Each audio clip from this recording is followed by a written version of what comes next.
Happy Tuesday morning and welcome to my first video from my new home office. You can see how messy it is behind me. Boxes just being moved in, stereo's not set up yet. You get the idea. Anyway, let's talk a little bit. It's about 4:15 on Tuesday morning, Mountain Time.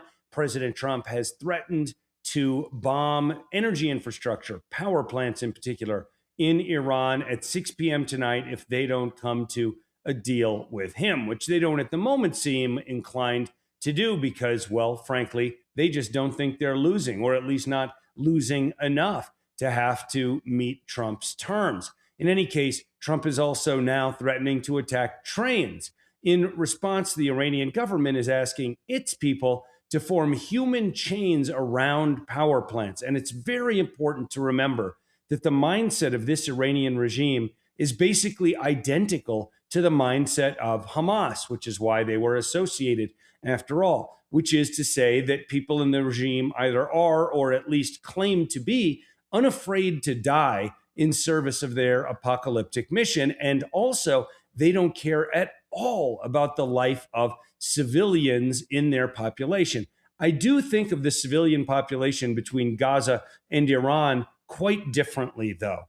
The population in Gaza significantly supported Hamas. They voted for Hamas. They cheer when Israeli civilians get murdered. They dance in the streets. They name parks and avenues after terrorists. The people in Iran are mostly fairly pro-Western and pro-American. And we need to understand that difference. But remember, in both cases, the regime in charge does not care if their people suffer or die because it gives them propaganda victories. Remember, Hamas moved or stored weapons and personnel and probably hostages in schools and hospitals and mosques, all but daring, with the weapon systems and personnel, daring Israel to attack, knowing there would be a propaganda victory for Hamas if Israel attacked a hospital or a school.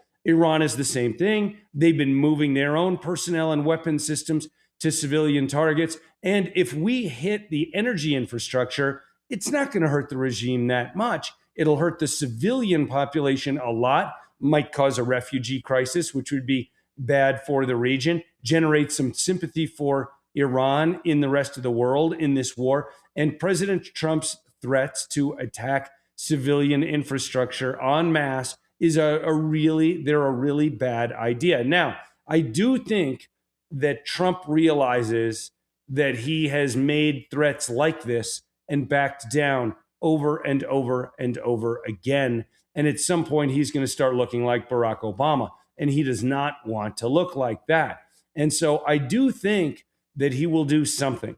I don't know if he will go the whole enchilada and bomb all, many power plants, but he will probably do something that's a step further than what he's done before and just say something like, this is your last warning. This is what we're capable of. I'm giving you one more chance to reach a deal.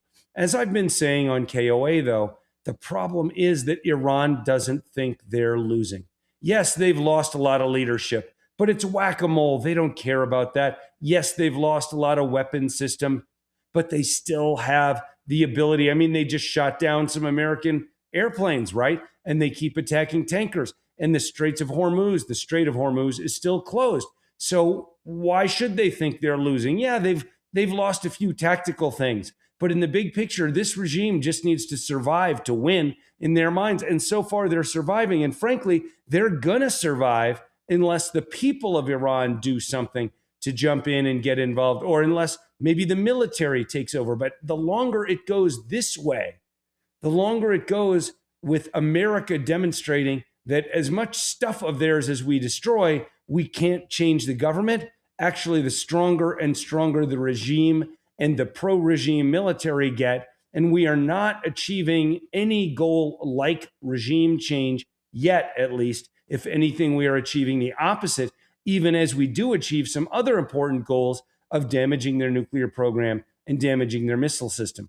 I think that the best thing that President Trump could do for the terrible Iranian regime would be to bomb power plants, and I hope he doesn't do it.